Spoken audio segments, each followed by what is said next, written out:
Welcome to the Regular Joe's podcast. I'm Dave Pisani. I'm Barry Kay. And I'm Todd Pleasant. Hello, everybody. What's going on? Thank you for Welcome. listening. We, as promised, we're going to talk about The Expanse today. If you haven't seen it, stop, go see it. There's 50 episodes. If you haven't seen any of it, roughly. Hopefully you've been keeping 60, pace and you're 60 close something. to... Yeah, it's 60 there was something. two 13-episode seasons early on, so...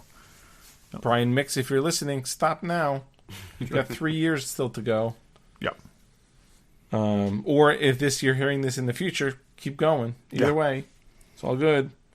And we're going to talk about that fairly early in the show. So, Brian, I know you said that you were going to have to skip this week's episode. Maybe just skip like 20 minutes and then, Yeah, you know. yeah. Yeah, we'll text you what time we're done. Yeah, we'll text you what time you can jump back in. Exactly. Anyway, so Brian is, on our recommendation, is starting The Expanse from the beginning. He's midway through season 2, and we're sure he's enjoying it because it's awesome. But for those of you that have not seen it, it is definitely worth jumping. It's definitely worth watching from the beginning, and by that point, you'll forget everything we talk about today. So Exactly. There you go. Yeah, the first 6 or 8 episodes, Yeah, little it does. rough. It takes a through. commitment for the first half of the first season, and then it gets going. I stopped after the first 6 and episodes, it and took us then a while to get you to get going again. jumped back in, and it was worth it. Yeah. Yep. So do that. That's not weird. Hey, shout out to one of our listeners, Eben. You know who you are. I think he's Eben's Nerd Cave on. Something like that. His wife gave him a Crystal Head vodka, Crystal Skull for Valentine's Day. So That is awesome. I blame us for that. Yep. So thanks for being a loyal listener. And Well, apparently he Buying talked stuff on about a crystal recommendation. sculling around the house, and that's why she got it for him. So. Okay. yes, Okay. Yeah, it's something you Exactly. can do in your marriage as well. yeah, It Little works in a lot of revisionist history situations. sometimes helps. Yeah. I think No, dear, that never actually happened. And that was I think actually that as vacation a- was better than you remember it. good spouse, you should be crystal sculling just to have a happy marriage. Yes. Yep. No, honey, that meatloaf was awesome. Yeah. No, I don't remember being drunk on our wedding day. Yes, it was the best day of my life too. Yep. Anyway, let's go random. I'm going first Go for it, Dave. because we all have the same one. But Disney Plus will have a new show called Assembled, which is cool, and it is a behind-the-scenes series of. They say we'll be looking at the making of movies and TV series, so that's awesome. Yeah, I'm looking forward to that. I mean, if they do like what they did with The Mandalorian, With Gallery. Yeah. Gallery's awesome. So it's well, okay. So I guess this is just the Marvel. It's the Marvel version of Gallery. So first yeah. off, And they did a full 8 episodes on the first season of Mandalorian, and the second season they did a hour-long special, and that's probably, I'm hour-long. guessing, Yeah, that's could gonna which be- makes sense because Yeah. more you than an hour. can only pull back the curtain so much. So Sure, you can. I could watch that kind of stuff all the time. Yep. But Yeah, no, I could this too. premieres on March 12th, and they're going to do, I guess, a behind-the-scenes thing of Wanda and WandaVision. So. That's great. And I guess you were just saying that's gonna. Well, I guess WandaVision ends the week before. We'll get this making of, In and then between. the next week is going to be the Winter Soldier, Yep. Falcon and Winter Soldier. Yep. So Good. there's no shortage of good Marvel goodness. Something to watch every week. Yep. So check it out. Yeah. Todd, what do you got? So, Dave, you worked on films, right? Uh-huh. So, who gets the final say on what happens? Is it the definitive say? Is it the director or the writers? Or the the studio in some writers. cases. It's never definitive. Okay. Sometimes it's. I'll tell you what. Yeah. The one of the movies I worked on went through 3 directors because the star had the Okay. say in that. But I'm saying So if it's it came down to the writer saying one thing and the director saying another, would you? I think it's usually the director in that case, unless it's a very well-known writer. Yeah. yeah, I think for the most part, that's- writers hand in a script, and then like that's the extent of their involvement. Okay. Good. That said, we definitively know that Captain America, okay, who aged into being old Cap, okay, did that in an alternate timeline, because that's what the Russo brothers say. It's not what the writers say. Okay? So at the end of Endgame, when we saw Cap, they're saying Cap came back went to that other timeline, stayed in the timeline where he saw Peggy Carter, and then returned from there to hand the shield over. He didn't come back to the Endgame timeline and live through that simultaneously with the other Cap there. Okay, wait. Oh boy, buckle The way I've thought of it, Cap went back to 1940, whatever. Yep. And stayed there and aged until the moment we saw him, and that's not how it happened. No, well, he had to return. He had to go back and return the stuff to the other timeline. He did that already, and then his last stop was, and he when he was went done. to that other timeline and stayed in that other timeline until it came time to hand off the shield, and then he returned, and then he handed the shield off. And that's what the Russo brothers are saying. Again, it's not what the I read that article yesterday as well, and which is ironic because over the weekend, as you guys know, I was texting you. Maria started asking me questions about the time travel stuff, and I said to her what we always say: don't think about it, just go with it. Yeah. But we were trying to piece it together, and that's why I was asking you guys what made why was Captain America? Why did he look the same as he did back in the 40s? Was it that he was frozen in the ice, or was it that the super soldier because he was serum frozen in the ice? But it was, again, as far as the comics are concerned, it was the super soldier serum that kept him alive while frozen. Allowed him to be alive. So that allowed him to stay frozen, and the fact that he didn't age was because he was frozen. Yes. Right. So then when he went back in time and lived those, 50 years, he would 60 definitely years, age. He would still have the super soldier serum in his veins. He would still be stronger, but it would diminish proportionate to the way your strength diminishes over age. So old Cap you're saying could that still kick any of our asses.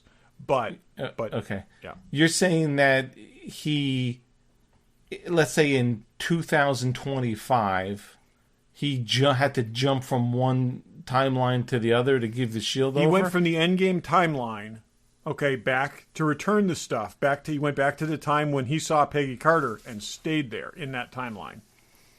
So the Peggy Carter that we saw die, was not the Peggy Carter that he spent, 60 years of his life with. Well, isn't that what's her face? The Doctor Strange's boss before she died said once you do something different, you go off on a tangent anyway. Exactly. So because the fact that he was there when he wasn't, it's a different timeline. Right. In this instance, the Russo brothers are right because they have the most power. Oh, and this is what I'm saying. I mean, I think there's a number of things that, put it this way, wherever they've come down on something is kind of where it stayed as far as people are concerned. So I do think this is and it makes the most sense. I mean, what they really should have done to make this clear is had old Cap reappear on the platform and not be sitting by the lake. I guess we're supposed to infer that he had already reappeared before he left and walked down to the lake because, It had to be a different timeline because, let's say, Avengers, the Battle of New York, Cap wouldn't have been 40. This he is would my have thing, been and this is the issue I've had. 80. The reason I embrace this is because it solves all of the issues I have with Cap going back in time and staying there, because he would have told Peggy about Hydra. Okay. He would have done all of these things that prevented, he would have gone and rescued Bucky from the Soviets. Okay. He would have done all these things differently. And I think he probably did in that timeline. And then he came back to where the people he knew were and wrapped things up. Do we see, after Peggy passed, a cameo of Cap in the Multiverse of Madness movie? Absolutely. That'd be awesome. So I also think a what if, one of the animated things, how cool would that be to see a what if that takes us through 70 years of what Cap lived in that other timeline? I think that would be great. And have it end with him walking down to the lake and watching the guy show up. All of this makes my head hurt. Yeah. It makes more sense, it does make more sense. This does make it make more sense when you get down to it. Because like I said, the big problem with the writer's interpretation is Cap really had to sit in his hands and ignore Hydra, let the Starks be killed, let all of these terrible things happen that he knew were going to happen. Just so he could be there hanging out with Peggy. So he could hang out with the love of his life. It doesn't seem like... It's not his personality. It doesn't seem very Cap-like. No. And he's also proven that he's okay with messing with the timeline. So that's not like an ethic for him. It's not like he's going to go back and say, I have to stay hands off. Although I don't know, if I could stay, cooped up with Haley Atwell for all that time, I might kind of let some of that stuff happen. Just as Tom Cruise. Maybe you should quit your job at S.H.I.E.L.D. Really? Yeah. Let's just hang out. Let's just chill. Yeah. So it's anyways, I found that good. I have one other thing. If you guys, it might be. Sure, go ahead. It's not like I have anything. Sure, why not? What do you got, Barry? Else wants to talk. Why don't you come back to your other one? I haven't spoken much yet in this episode.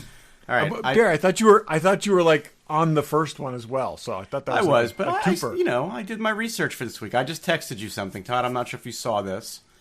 This is the official poster art for Invincible. And I am so glad you spoke up because that was my other thing. Oh, Jesus. Which comes out March 26th. I don't know if we had that date yet, did we? No, we did not. Yes, that's not that far off. This is the artwork, and it looks ripped off the page of the comic book, which is just awesome. March is going to be freaking cool. March is going to be a good month. And they also, on their website, listed all the voice actors and who's playing who. There's a lot of good people in this cast. Oh, Sandra Oh, Zachary Quinto. I mean, Walt Goggins. I mean, this is Mark Hamill. It's like... Oh, really? Yeah. She played Joker? Seth Rogen's playing the voice of Alan the Alien. That's kind of cool. Yes. He's my God. Perfect for that. It is. Lauren Cohan's in it, and Michael Cutlitz is in it. There's a lot of good people in it. Yeah. Yeah. No, I'm actually, super when you look at this, it's a lot of people from Walking Dead. Ross Marquand and Shaniqua Martin Green are in it as well. So, and this is I say a legitimately underrecognized property. Okay, I can't think of anybody I've ever gotten to read this, and I probably got maybe 4 or 5 people to read it. As someone twisted your arm to get you to read it, someone else. Yep. Who have not absolutely loved it. Okay, who didn't think it was like. Absolutely legitimately awesome. One of the greatest comics ever written. Without question. But it's under-recognized for that because it falls in the shadow of Walking Dead. Yep. And a bunch of people say, I love Robert Kirkman. I'm going to read I'll read his other stuff. And then they're like, oh, okay, this is not what I was looking for.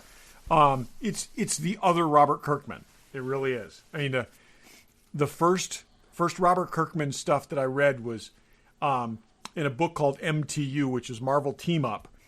And he wrote the most frickin' hilarious Spider-Man stories that you've ever seen. And, where like he every Marvel Team Up going back to the 70s was like a forced pairing of Spider-Man and somebody else. Okay. It was always some totally contrived thing. Well, he would like acknowledge that. He said, well, we haven't fought, so somebody's going to attack us. It was just like, it was really good. And that's the first Kirkman stuff that I ever read. And this is very much in that same vein. Well, based on the trailer we had seen, they definitely have the look and the style of it right. And based on the casting, they've got some really good people. So I'm just, my fingers are crossed that they didn't screw this up because I cannot imagine. I just love it so much that I really hope that they do it justice. Yeah. Yeah. Okay. Any other random? We said we were going to mention that there's a new trailer out for the Snyder Cut. Speaking of justice, there is no justice. So, yeah, I know Let's take a crappy movie and make it seem way more serious. That's what I got out of that trailer. So let me ask you guys honestly, are we going to do a rewatch of this and talk about it on the show, or are we just going to talk about the Snyder Cut when it comes out? When I watched that trailer, it made me. I said to myself, Are we really going to rewatch this thing? Because we don't have to. I forgot about my first the thought was, Batman okay, armor. if that's a minute of, and we have 250 more minutes of this. So all right, so then let's not commit to the fine rewatch. to do whatever. I will rewatch it. I need it for contrast because I got to say I've blocked out 2 hours. I blocked out most of that movie other than Aquaman sitting on the lasso. All right, so then are we going to rewatch it and talk about it? Because if not, I have some thoughts on it. No, why don't we do this? Why don't we?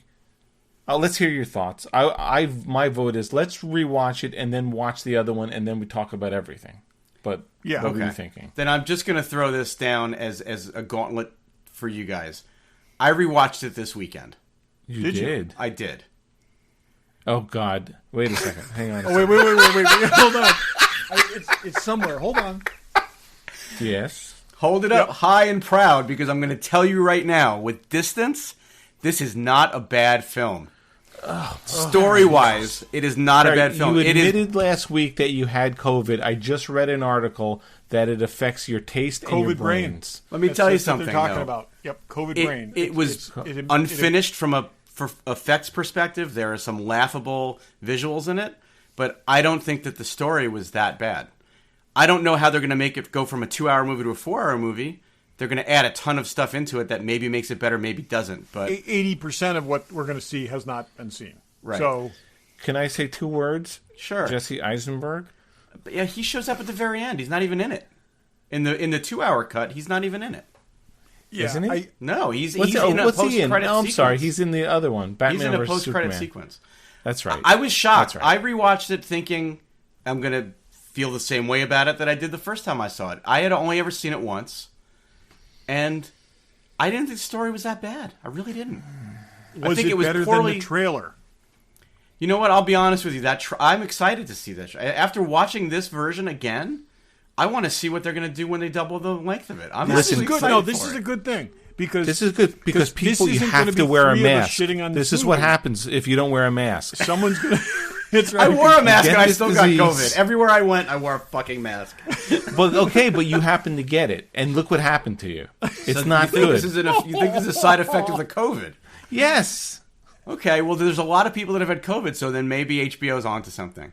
Let me ask you a question. How do you feel about Terminator? 2001 Planet of the Apes? Is that a great Apes movie? I'll have to rewatch it and see. No, okay. I'm just letting you. I jumped ahead and did my rewatch this past weekend. And okay, so we will now have to do the same thing, and we will see. I'll do it. So this will be our first check-in point. We're going to rewatch, and then we're going to get back to you and tell you whether our opinions now concur with yours. No, agree. Don't get me wrong. I'm not saying this is Avengers level or Marvel MCU team up level. I'm just saying, as a DC movie, this got. I mean, we all hated it. But I don't think it's the worst of Batman versus Superman. With a fresh perspective, because Ben Affleck is a solid Batman. I agree with that. And the rest of it, I mean, I will say this too: Gal Gadot, she's never looked better than she looked in that movie. Yeah, but it's like you can say the when same I saw thing her about in the trailer, Batman I'm versus like, okay. Superman. It's like, okay, the moments when Gal Gadot's on screen, it's bearable. No, but the plot in Batman versus Superman makes it really difficult. The plot in this is not... And the lack of plot muddled. in this one makes it just as bad. I don't think there's a lack of a plot. Go back and rewatch it. There's a plot. Okay. We can go on all day. Yeah, we can. At some point, we're going to rewatch this. I think that part of the way he got to 2 hour or 250 minutes is he took a lot of unused footage from Thor: The Dark World and possibly the first G.I. Joe movie. Okay, anything that's really, really heavy, dark and gray CGI. Rachel Nichols crammed it in. Always good. Listen, I have not been I have been very negative on the DC movies, so it's not like I'm coming to this defending something that I previous said I liked. I'm just saying, I really don't think it's that bad. Barry, they can only make it better. Barry, can I love you like a please brother. watch? Okay, just putting this in its place. I love you like a brother, but you're still the only one I know that will defend the director's cut of Batman versus Superman. That's also a good movie. Better than the original. But can you please watch Terminator: Dark Fate? Sure, I'll rewatch that this weekend and see if I feel any different about it. You know like, what I will say though, and my final thought on it, I know we need to move on, again, it's not that it makes it that it's a great movie, and I'm like, oh, this is an undiscovered gem. I really think that what the thing that really holds this movie back is some of the unbelievably bad visuals. Like there's moments where the lip sync's off for the CGI characters. It's not even in sync with the mouth moving. But in watching the trailer, or the fake upper lip, I'm seeing things that they fixed visually. Like there's some shots from the trailer that are actually in the original cut, and I'm going, oh my god, they made it look so much better. So we'll see. Okay, we will see.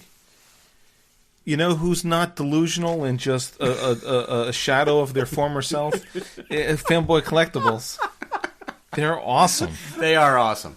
They are awesome. If you're a fan of Gambit, I recommend the Cajun Card Dealer as a Gambit sort of thing. Check that out. But there's all kinds of Hot Toys and Pops and Kotobukias and Sideshow and everything you need. Thundercats. What? Thundercats. Yeah. Cool stuff. There are Thundercats. So check all that out. Check them out online, fanboycollectibles.com. Check them out at their store in Newtown, Connecticut. Tell them the Regular Joe sent you. All right. Let's go to The Expanse. I'm just writing a note here. Season 5. So this is the second season on Amazon, right? Right. Yes. Yeah, Jeff Bezos liked it so much when they canceled it, he's like, I'm taking it, I'll put it on my own channel. And committed from the get-go to do 3 seasons, which they're going to do. And that's just awesome. So I felt this season, some of the seasons are a lot going on. Some of the sort of not mysticals, that's not the right word, but I felt this was a little more straight down the road line, not uncomplicated, but yes, they had less of the until the very last seconds. They had less of the unknowable out there. Yeah, this was a lot more. I mean, it was political. It was a lot of people have made like Game of Thrones comparisons and stuff like that to this season. Mm-hmm. This is based on one of my favorite books in the series. I love when they split them up and they went off and did separate things. Right, that's what I was going to say. Unlike previous seasons, this season, every season up till now, they've all been working together as a team. They've been together. Maybe one would go off a little bit, but this season they really separated everybody into their own storylines, and I kind of liked that it wasn't just Holden's story with everybody else as side characters. Everybody kind of had their own thing going on. It helps develop a lot of the characters more than we've gotten before, where it's just Holden's story. It took everyone else from being supporting characters to being characters in their own right. They backed his story down quite a bit because it was less interesting than what was happening to the other people. And I give him a lot of props for that. This is much more the way it is in the books, where one character doesn't outshine the others. Each has their own narrative, and they tie in together. And I love this season. You got a definitely different sense of these characters. I think you came out the other side thinking Amos differently. Even what's her face? Naomi. Yeah, they tortured Naomi. Especially towards the end of the season. And again, this is a person who's got horrible crap in her backstory that she needs to contend with, and they made her pay for it. And this is, the other thing I'll say, and this is, I'm not going to reference the books too much. Between last season and this season, actually the last 3, the Amazon seasons, the 2 Amazon seasons, brilliantly veered away from the books while staying to the spirit of it, combining storylines, combining characters, and just taking like one of the things that I regretted was, remember when Kamina back on the Tycho station in a previous season, was crushed and had to wear that like mech suit thing. Okay. Mm-hmm. That was actually a completely separate character that they conglomerated with her. There was a guy named Bull, who is now the pilot on the Rocinante. Okay. Oh, okay. Super beloved character, but they just could not shoehorn him into that story. they came back around, and he was a friend of Fred Johnson's. They came back around and worked him into the story, from the backside. It's like they've done such justice to these books and these characters in the process of kind of distilling it down to the core essence of the story.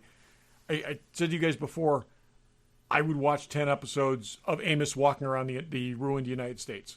I mean, that's the story I wanted to see more of. Yeah. I felt like, because I felt there was more there that we weren't getting. The whole there was story. A lot focused on Naomi and her ex-husband. Yeah, if you were to read the Marcos. book that this is based on, which is the 5th book, it's the Amos part is the most faithful thing. Okay, that is like almost scene for scene, but with quite a few more scenes, exactly what happened in there. And we I can't even remember. We saw the girl, Peaches or whatever her name is. We saw her in this season already. She was and not season. Yes. Yeah, she was the mass murderer. She's Carissa Mao. She's the one who tried to kill, who tried to kill Holden, and failed. I don't remember any of that. Yeah, which is why it's so significant at the end when he tells her. Oh, that he has that conversation. I got that, and she was Julie Mao's sister. Right. Yes. But that, I mean, just talking about that Amos bit at the end with Holden, where he's like, "Remember when you said you were going to kill me and we got past it?" Right off the page. Some of the best Amos things. There's like 5 or 6 Amos bits through the course of the books that you're just, as I'm watching, I'm like, "Please do this, please do this, please do this." And when he calls Christian Avisavala Chrissy, and she says, "Don't give me a fucking stripper nickname," okay? It's like that's right out of the book. And it's like and the same thing with his rationalization. Hey, remember how? And it's like, yeah. It's like, okay.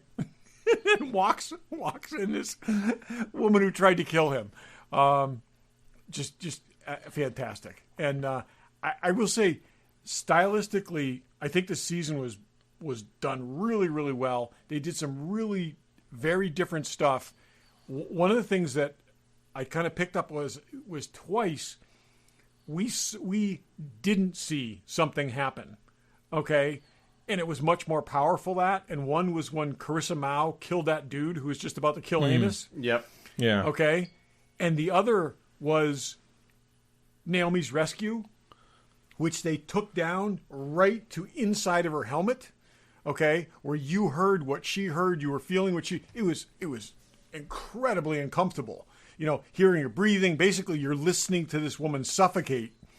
And then when Bobby rescues her, you feel the impact of her hitting the suit and then tapping on the, it was brilliant. And it was, I read about that. That was entirely the director's choice, but it was just, we've seen that rescue in space a dozen times. I mean, we saw it in The Martian. Okay? Martian, that's what I was thinking, The Martian, yeah. But to take it down to that level...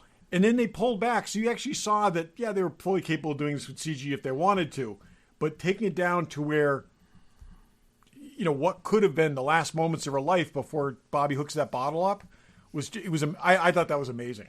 Now, and the whole last couple of episodes with Naomi on that ship by herself, like, we've always talked on this show about how they do they keep the science real, like they don't let things happen that, I mean, as a viewer, I felt like every time she practically suffocated, like you felt it. Like they did a really good job of showing. Yeah. And what I actually wish that they had shown the wall, because she was marking the wall every time she went. I almost wish that they had shown us, because it probably was 100 times that she practically suffocated trying to. It was, I gotta say, I think this is the best, like, real science fiction show ever made. Okay, and I mean in the sense of like. Not made up, not made, just like where, and some of the stuff in this was just this season was fantastic. I would say one of the things that I guess we should talk about is Alex. Yeah, that's the one thing I really was kind of unhappy with the way that they handled. Well, definitely seems like they did that after they shot the season. They did. In fact, it said that they brought him back to do that once that was decided what they were doing. God, it really looks they just manipulated a frame. Yeah, I don't buy that. Hey, come back. So the guy who plays Alex was accused of sexual harassment, whether multiply, yes, they did some independent study. So I don't know the whole story, but he's not coming back next year. No spoilers. It was a little. Hey, if we do this maneuver, someone's going to have a stroke. And then they're like, oh, you had a stroke. You're dead now. Moving on. I will say, though, they've been talking about for 5 seasons how you can have a stroke during a hard burn and all this kind of stuff. I mean, it's been mentioned over and over again. This was how Fred Johnson actually died in the books. And he had a stroke, during one of those maneuvers. I guess it's better than if they just wrote him off between seasons. Oh yeah, he's going back to Mars to hang out with his kid. It could have been a little. I don't think they brought him back. They literally framed him sitting there and threw some blood droplets in. I feel the same way, but I think they probably paid him separately for that or whatever. But it was a little cheap, but I understand why they had to do it. It makes sense in the real world. To me, it didn't make sense from a story perspective, and I get that they've talked about the strokes and all that, but he's one of the main 4 characters. To have him go out just like, oh yeah, he had a stroke while we were saving Naomi was kind of a... Well, think about this. They filmed stuff with him at the end when they all got back together. Totally. Right. I mean, they also killed Fred Johnson, who's been in the show since like... that drove the story. I mean, right? No, but what I'm saying is, this is killed. So we Fred took Johnson. 2 people off the board this episode who've been in the season. Yeah, but this guy's one of the 4. That's what I'm saying. Yes. So who replaces him? Julie Mao or her sister? No, I think it's going to be the Bull guy. Bull is going to be the pilot. I wonder if they said. I thought I read an article. He was a pilot. You need somebody to pilot the Russell. No, he's going to be the pilot. There already. Yeah, but she's going to be. She's going to be the. She's going to do maintenance with. Well, and she's going to be the one that when you need her to, she's like the Hulk. You need Bruce Banner, but when you need the Hulk, he's there. Oh yeah, yeah. I'll tell you. I can tell you that scene's coming, but it's. Yeah, I'm glad they were. The whole thing with the ring and the protoplasma, it's a little much. I like that this was a little more straightforward. Now, maybe Todd, can you take a minute and try to explain the very, very end to me? Because I didn't understand what the hell I was watching. We don't understand. We still don't understand. Okay, all right. So it's not me. So what you thought you saw happen, basically, in that moment with them discorporating, that is exactly what happened. Okay, and that is going to change the perception of the ring entirely moving forward. It happens very differently in the book. It happens to different people, but it becomes in the book. There becomes this point where they realize there's a certain instability that when you go through at a certain point, you just don't come out the other end, and they start like comparing things, and they start finding that there are a bunch of ships that are gone, and it's all it's a timing thing, but so it's not as friendly a thing as they expect it is, or taking it to be. So and this is again, they're basically using billion-year-old alien technology without fully understanding it, and so that is by my interpretation of what happened. It happened to somebody else in the book, but it definitely changes the stakes. And I will say, Marco Inaris was off the board at this point in the books, so it's going to be interesting going forward to see what they do with him. I would have to imagine that Naomi's ultimate plot here is, trying to get her son back and having revenge on Marcos, Marco. Well, everyone needs revenge on Marcos now. I mean, he's the big bad now. He is, So there really wasn't before. I mean, it was the Martians didn't get along with the Earthlings, the Belters got along with nobody.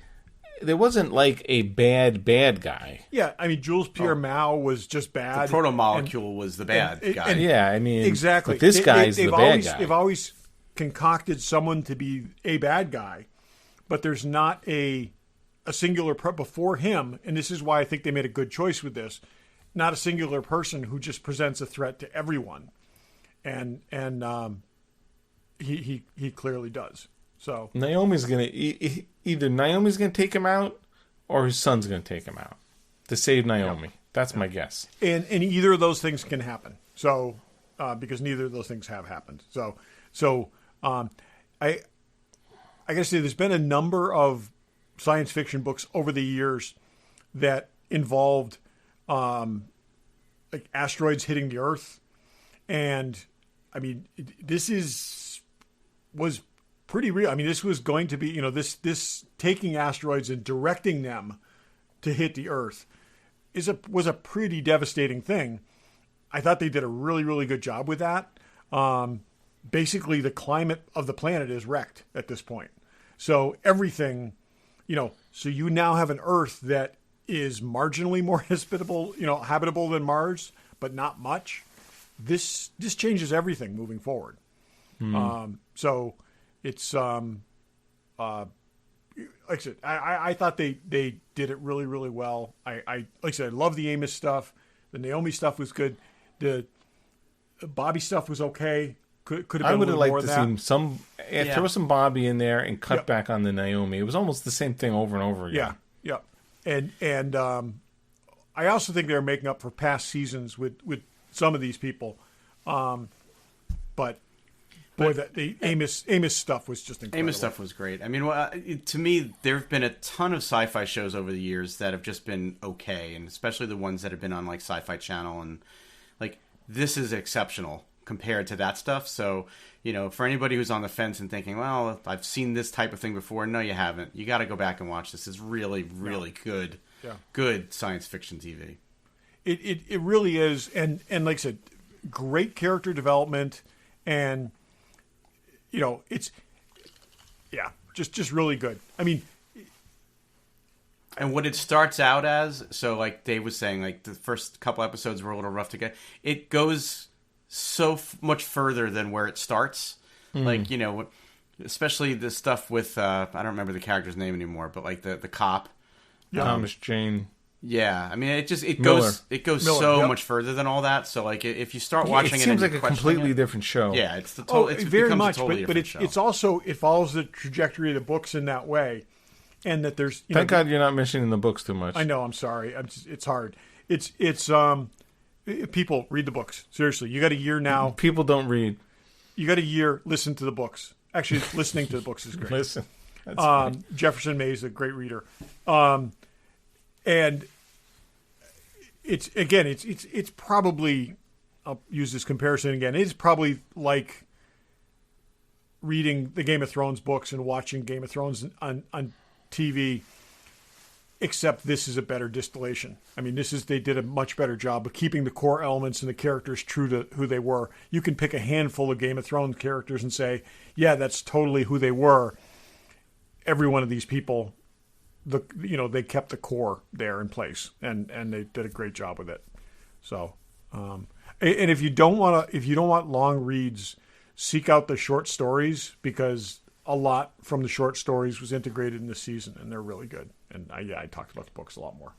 So in theory, this won't probably show up until next December, like it did. So you probably do every year to get caught up. So they had to be pretty far into production before COVID for them to have had this out when it was out. So I'm guessing that they're probably spinning up another season now. But... Oh yeah, and also you think about it. It's like everything that's not CGI is shot in very tight, cramped spaces.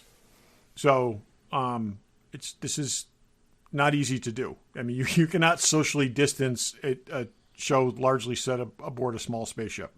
But again, I was super pleased with this.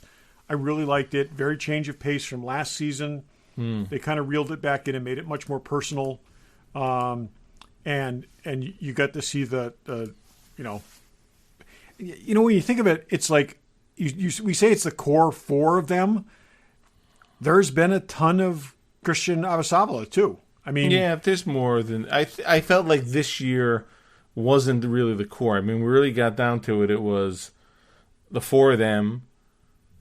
Kamina, is that her name? Drummer. Yep. Drummer. Her. A lot of drummer.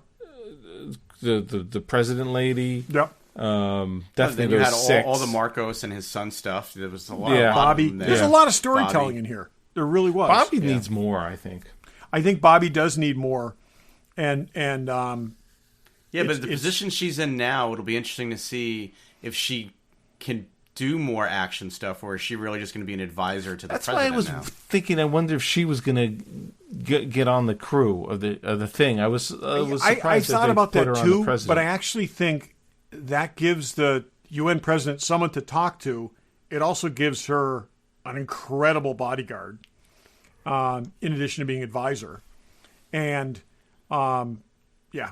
So, yeah. Well, we've talked a lot about it. There's a lot of downtime, like we said now. So if you haven't seen any of this, start watching it because it's great. So- it's all on Yeah, Amazon. like eight, Last 10 question months is: almost. Eagle Moss is making ships from is going to do a line of ships from this. I definitely want the Razorback. I definitely want the Rocinante. Is there anything else that you can think of that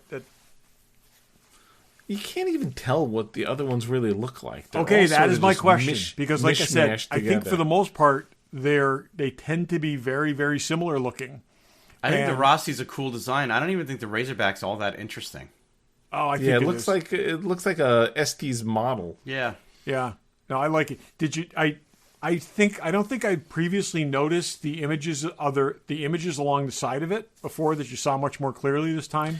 I did, yeah, you did see it. It's sort of like the evolution of spacecraft. Yeah. Yep. So I think you get the Rosinante in your set. You don't need anything else. I couldn't tell you what anything else is.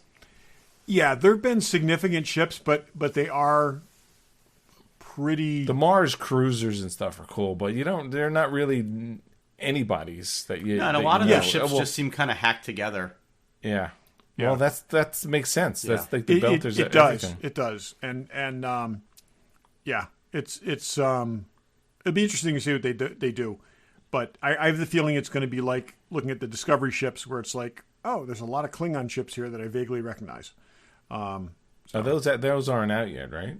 So no, they're not even showing them yet. So, but I am excited for that. So, Yeah, All cool. right. So check it out.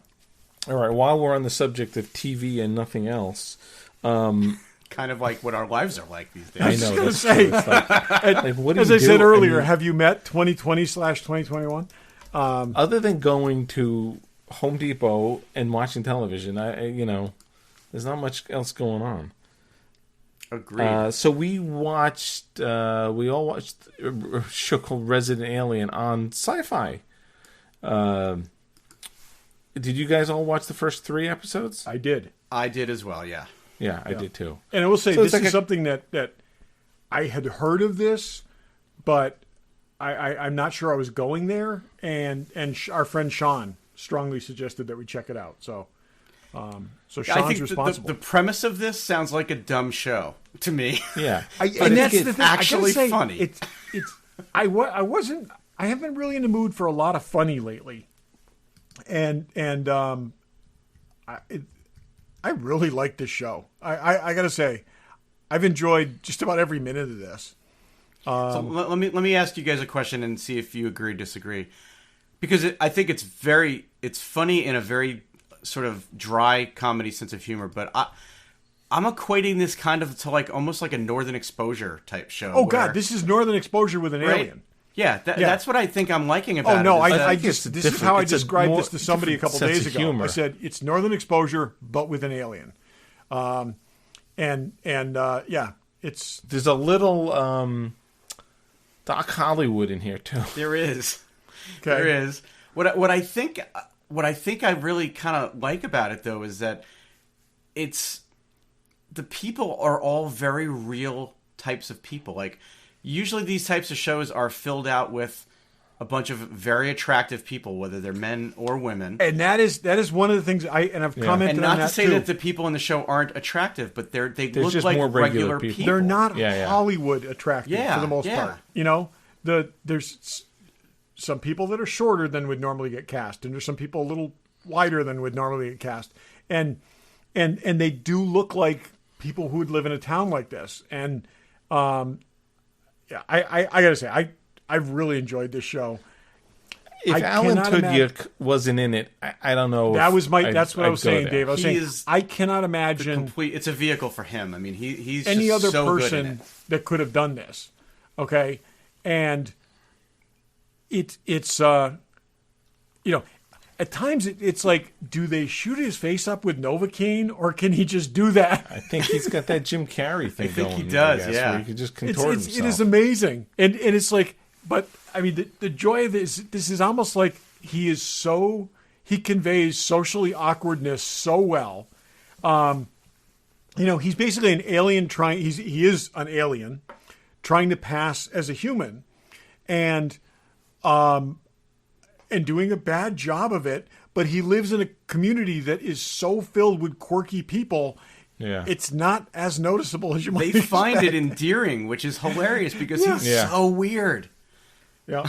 They do. So, and there's just some things. There's like, some of the funniness comes in just the wrongness where spoilers, he feels the need that he has to kill this 10-year-old kid. He's threatening and it's him every on a daily episode. basis. He's like, I got to kill that kid. He's my basically favorite emotionally on the same level as the 10-year-old kid. They get into insult fights and he loses. And it's hilarious. I honestly think they're going to end up being friends. I absolutely think they're going to be friends. And he's going to be his sidekick, but it's like it's great. It's here's this guy who likes to just is getting outwitted by a 10-year-old. So the premise, just so everybody knows, he's an alien that's crash landed here. He was on a mission.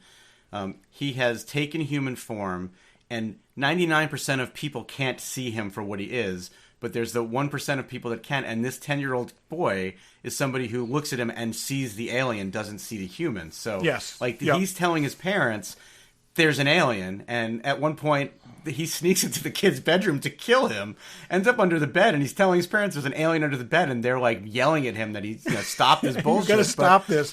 And it's your kind of classic boy who cried wolf situation. Right, nobody believes him. Yeah, this kid's probably gone down this road before. Probably because he can see actual things, but I think the characters are really interesting.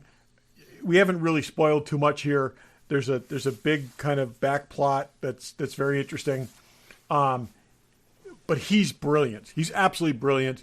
He does a really, really good job with it, and it's 10 episodes. We're 3 into it. He's very believable in this role.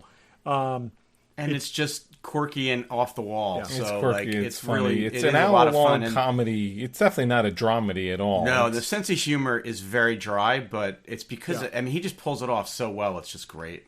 So one of the supporting characters, the woman who's the bartender, okay, who he goes out on the date with, okay, Alice Wetterling, I think her name is. I'm watching this and I'm like, I know this person from somewhere. And I look up her IMDb, and I've seen her in a couple other things, and that's not it. It was like her voice that kept I know her voice from somewhere. She actually does a podcast, a Star Trek podcast. Oh, really? Called Trek in the City, with another female comedian, and they're going through the Next Generation episodes. Oh, that's funny. And I've listened to I've listened to a little bit of every Trek podcast. This one I probably listened to 3 or 4 of. There's a 2-episode thing early in November with Alan Tudyk on the show. And, oh, really? And so and they are longtime friends. And the in fact the other host had met Alan Tudyk at Joss Whedon's Christmas party. Okay? It's like so they're all Los Angeles people, but it's interesting, and like I said, it's a fun podcast, and I suggest checking it out. And Treks and the City, like Sex in the City, and now I get it. Yeah, yep. It's out there, and as we say, everywhere podcasts are found, and it's fun. But again, I'm listening to her voice, and I'm like, why is this so familiar? And I'm thinking she had to play another character, and that's exactly what it is. I never made that connection. I didn't actually realize she was an actress. I knew she was a comedian. But, again, really good casting. If this sounds like something you'd be interested in, check it out and let us know what you think. It's worth watching. It's fun. It's just not. It's something that's fun to watch, and it's irreverent a bit, and Quite there's a little bit of a mystery to it, and it's just definitely something worth watching. And they actually introduced a new mystery in the third episode that that's I think what I'm saying. So this is going somewhere that it's going to take it in it because how long can they sustain the plot we had been seeing? Probably to 10 episodes, but now they're introducing a whole other thing in it. Which they've got a number of things. Yeah, and I'll say this: you will probably never hear "cum," the Law and Order sound again without thinking of this show. Good stuff. Yeah, it's funny. Okay, are we going to WandaVision? We'll talk about more television for a few minutes. Yeah, so episode 5, right? Yep.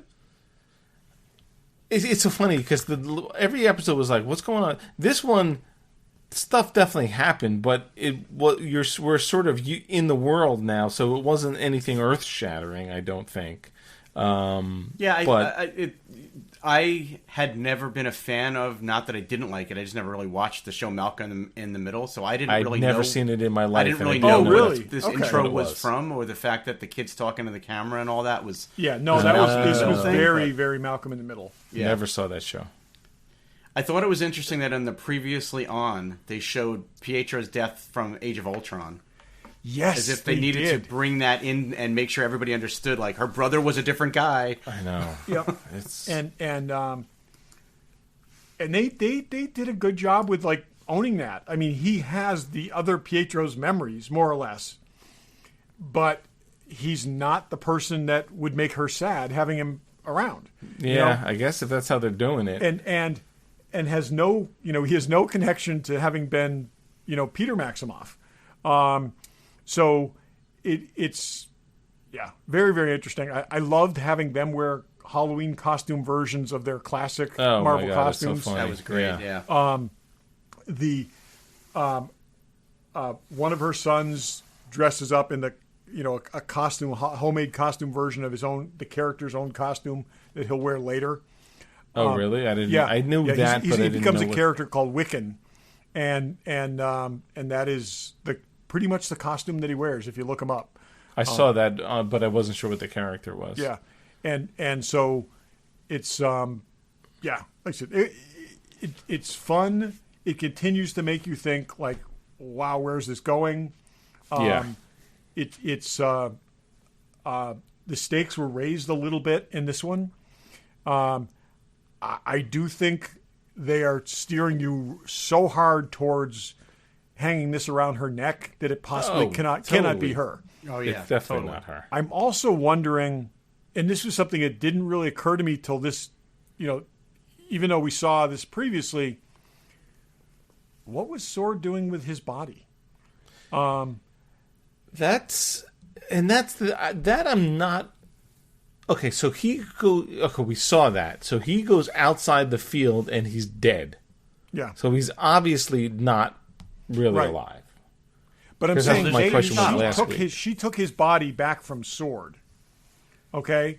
Right. So after whatever happened, after the events in Wakanda, his no, it wasn't Wakanda. It was upstate New York. No, it was Wakanda. You're right. He died in Wakanda. You're right. His body was taken back. Ended up in a Sword facility. And I know last week I said Shield, but I meant Sword. Yeah. Yeah. And dismantled because his body was not apart. They took him apart, and so this dude, the kind of asshole guy who's in charge of Sword right now, is he there because of what's going on, or is he there because he's covering up what they were doing?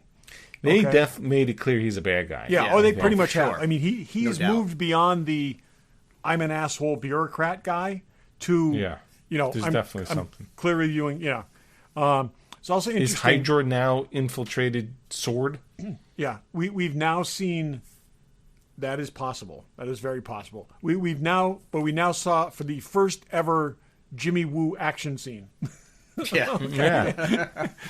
Which was almost a little surprising because he's been so I watched my usual video on this thing. I watched after the fact because I watched this. It's on a YouTube channel called New Rockstars.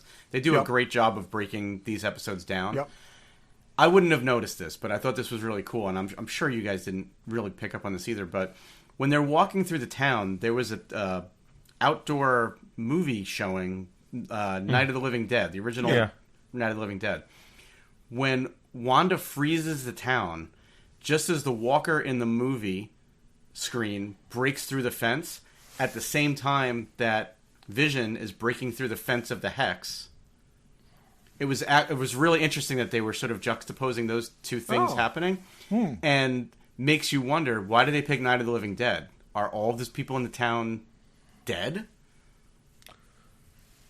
Interesting. Like, I'm not saying that they... That is not a movie throw up for family-friendly Halloween. No, it's not. It isn't. It isn't. That but there were a lot of people, especially the more you got to the outskirts of the town, those people were all kind of like Is Westview zombies. a town, or is Westview a cemetery? Yeah, I mean, a lot of the people in the town are walking around like zombies. Right. So I thought it was an interesting, like, there's a lot of levity in this show, and it's all sitcoms and all that, but they're taking opportunities to do very cinematic things that they're sort of just putting out there that I wouldn't have picked up on that, but I thought that was really curious cool. Why. I felt like on the outskirts people weren't doing as much because they really didn't need to do as much. Oh, they're it was almost like that Truman Show kind of thing. Yeah. They're kind of like extras that are standing by, and because she's controlling, or someone is controlling everything within her radius, they're and you outside don't that radius. need to waste power on stuff that's right. not where the action is. Right. Yeah. Interesting. Which it was also a good reference in there to when Pietro was taking the boys high-speed trick-or-treating. He says something about kick ass, and then Wanda repeats kick ass, like she says kick ass. It turns out both actors that played Pietro were in the movie Kick Ass. Yes, exactly. Yep. They were. There was a movie they were in together. Yeah, probably a reference to that, just as a goof, but that was kind of cool. Yeah. No, it's definitely interesting, and now that this kind of sphere has increased, it's going to be interesting to see what, like I said, what's actually going on here. And the sword camp turned into a circus, which is I thought that was great. How all of this just becomes like something that fits into the thing. Yeah, like there's a bunch of tents. Yeah. What? Yep.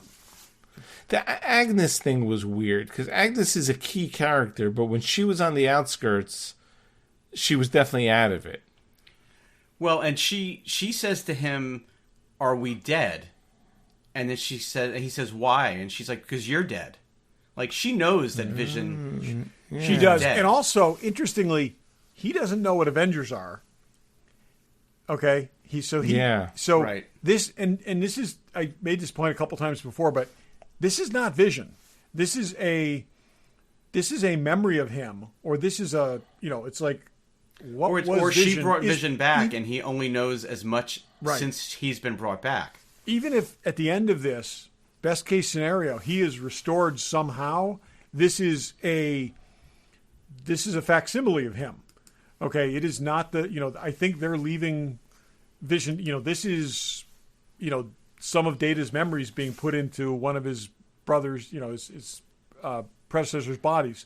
It's not the same. That the character that was Vision is dead and gone. Yeah, it's interesting because you would think if it's her controlling everything, which I don't think it is, you would feel like the further you get away from her, the less power she has to sort of control stuff on the outskirts. But it's someone.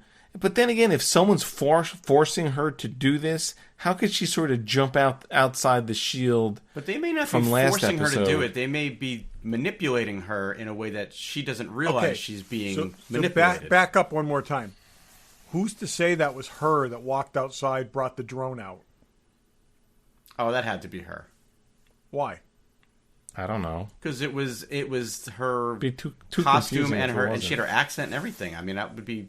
If someone is capable of doing what they're doing, they could not simulate that. If they could reconstitute, they could take Monica's Kevlar vest and reconstitute it into 70s pants. Okay, you're telling me they couldn't simulate Wanda for a bunch of people who expect to see Wanda? See, I still think that Wanda's the one that's doing a lot of this. She just doesn't know that. I think that she doesn't realize. Then who's controlling her to do it? There's got to be some powerful mind control person. I'd be very surprised to find out that was actually her. I think that was the person that was controlling her. Well, you know this better than either Dave or I, but in the House of M comics that this is supposedly being based on, you've got this Mephisto character who manipulates her into having children because he wants her powers and he wants her children. So, I mean, is it possible that it's not him? really? She had children like decades earlier in the comics. This was kind of a retcon. Children with the robot? No. Yeah. Again, when a mummy witch loves a daddy robot. No, I'm sorry. Okay. So, anyways. I'll explain it to you later. So basically it became, over the course of the years, it basically became that she willed her children into existence. Okay? Okay. Like, we've heard of that before. And... are there midichlorians involved? Exactly. Oh, I was thinking Jesus, but that too. I will say, not the most far-fetched thing that happened in Marvel Comics in the 70s and 80s. So it goes back to this Mephisto thing. So I wonder if it is. But again, I cannot see them doing that and introducing a character that we have never had referenced. That's why I think they make Red Skull into Mephisto. Have his powers. Yeah, we'll see. Yeah, we'll see. Because Red Skull ties it into Hydra. Okay, whatever was trapping him on Vormir? What was the Vormir? Yep. Vormir. Whatever was Doesn't holding need him to there anymore. was probably gone once the gem was gone. Okay. Yeah. But hasn't the gem been returned? Didn't Cap bring the gem back? It was gone long enough that he probably could have escaped. I think he was trapped there with the gem. I think he was able to be released once the gem was. I would write it that way, anyways. Dave, I think that's the best explanation I've seen. I just can't see them pulling something out of left field and saying, "Oh, yes, here's the big bad guy," and you have no idea who it is. We are starting to run out 2% of of the time audience for that, will right? know. What's that? I mean, we're starting to run out of time for them to introduce a whole new thing. And we've only got 4 episodes of this left, right? Oh, that's why I'm saying. And you can't, even at this point, you can't, you could show backstory of Red Skull, returning to exact spot where he disappeared, okay, when he was transported, and have him reassert control over Hydra, and realize that she's their most important asset who got away, and then trying to control her. You could totally do that. And what if they tie? That's just the reason I think it's cool, because let's say it is this guy. Let's say it is Red Skull. What if that ties right into Falcon and Winter Soldier? How can it not? Because Zemo from where we sit right now, from what we've seen of WandaVision and what the trailer we've seen of the relatively simple action series, there's zero connection. Those shows are night and day. And they're not. They're totally connected with the bad guy. Just to take a step further, if they reintroduce Red Skull and they manage to take him off the board, that sets Zemo up. So, yeah.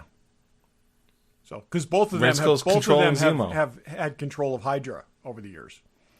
So, I don't know. I'm just trying to. I can't think of another bad guy that we know. I know. I'm with you.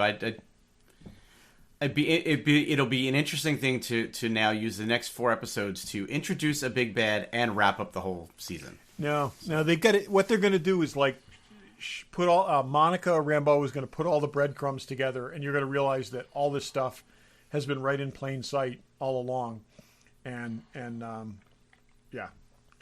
one was right. But anyways, continues to be outstanding. Yeah. There was an interesting line too. Pietro says to her, "It's not like your husband can die twice," and I'm like, "He's already died twice, and he's going to die a third time." Yeah. So, it is funny because when you really get down to, Marvel, there's stuff that happened in, the last 2 movies that tie all the way back to the first couple movies, and to me, it never made sense of why Red Skull was on Vormir. Like, why bring that character? It could have been anyone. It could have just been some random. It could have just been a wraith ghoul that had no face. Yeah, and was, totally. Because of the connection to the gem, though. Remember, it was the gem that we thought like had eradicated. But that wasn't the him. gem he had. Which gem is in the Tesseract? Oh, it is that gem. It is that gem, and that's what I'm saying. No. That's not the. No, the gem in the Tesseract is... Anyways, the one that the Tesseract is the reality one. Okay? What's the one in Vision's head? That's the one out of Loki's staff. Right. But what I'm saying is the Red Skull one, okay, a.k.a. the Cosmic Cube, okay, was the reality-altering one. Okay? What's going on here? Yeah. There's certainly a lot of reality being altered. Okay? So... He loses this gem transports him to this other world and essentially traps him there with it. Okay? He's freed of this. Okay? He comes back with some residual reality altering powers. I don't know. It's not as much a stretch as bringing in Mephisto or somebody else entirely. Yeah. The one of the things too is that have been consistent with this character in the comics over the years is she has significantly more power than she's capable of harnessing or utilizing.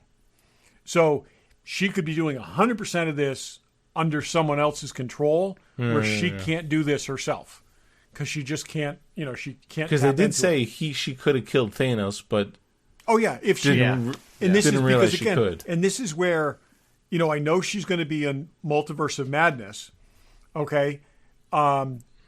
Maybe Doctor Strange is like tutoring her or something like that, or trying to get her to contain her power or something else. It was interesting. Evan Peters had a mom tattoo on his arm, and people were speculating that stood for Multiverse of Madness. Yeah. But it turns out that's actually his tattoo. Yeah, I read that tattoo too. on his arm. Yeah. Nothing. It was not put there for the show. Yeah. So that's funny. Alrighty, well, if you haven't watched WandaVision, catch up. Pay your whatever it costs, $6.99 if you haven't signed up. Yeah, do it, people. It's worth it. It's worth it. Absolutely. Okay, next week we have no idea. This, as you listen to this, For All Mankind comes back. I don't know when we're talking about it, but we will eventually. Season 2. And that's actually another great show. You probably didn't watch the first season. It's on Apple. Go TV watch it Plus. because it was great. And let me tell you, if you don't have Apple TV, they're trying hard to give it to you. I just bought I just bought a new small TV for the kitchen, Roku TV, and you get 3 months of Apple Plus for free. And that's not even an Apple If you've bought an Apple device in the last year and a half, they're still giving you Apple TV for free. They're still getting. They just keep extending it. Go buy some. If you need a new phone, go buy $1,000 phone to get a free. I will say this: I don't think there's enough great stuff on Apple TV to necessarily be paying for it monthly, but you don't have to because they're giving it away to everybody. You don't have to. Yeah, go buy something. And this is still my favorite thing on Apple TV. So what else is there? Yeah, I recently watched Ted Lasso. That was a great freaking show. And I don't even like sports, and it was a great show. I did watch the first episode. I haven't watched it was that. good. I watched the morning show, which I thought was pretty good. Yeah, people like Ted Lasso really surprised me. Really good. I don't think I've watched anything else on there. I watched that Tom Hanks movie with the World War II movie. Yeah, I watched that one too. It's all right. Yeah. Anyway, okay, enough of us. Go watch TV. That's all you got to do anyway. That's all you should be doing, people. We'll try to find something else to talk about next week that's not about TV shows, but there's not much else in our lives right now. It ain't going to happen. Yeah. Homer Simpson said in a very early season of The Simpsons, TV, it gives so much and asks so little in return. That's true. I got to agree with that. So, and thanks for listening. Yeah, thanks for listening. Thanks for listening.